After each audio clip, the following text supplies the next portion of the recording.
يا السلام عليكم، مرحبا بكم. هيكل الشيخاوي أولى انتدابات الإفريقي في الميركاتو الشتوي. لاعب جيد يجيد المراوغة، لاعب جوكر يعني.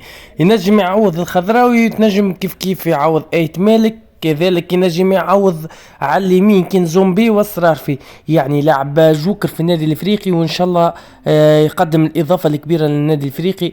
نشاهدوا مهارات هيكل الشيخاوي. لاعب كبير الحقيقه.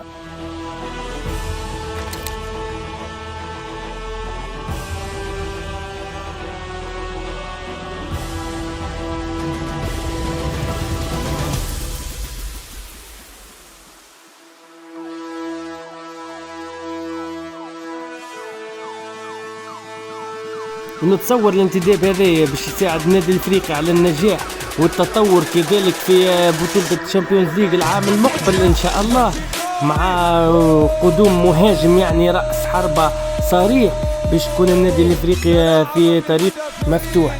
ان شاء الله النادي الافريقي يكون حاجة باهية الموسم المقبل في رابطة الابطال الافريقية، ويشرف تونس يعني.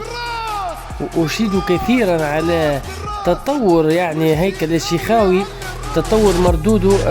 يعني كان وصل حتى استدعوه للمنتخب الوطني التونسي، وكان من الأساسيين في المنتخب التونسي. ان شاء الله برجوعه بالعودة متاعه للنادي الافريقي يتطور اكثر واكثر، ويعاون المنتخب ويفيدنا ان شاء الله في كأس افريقيا.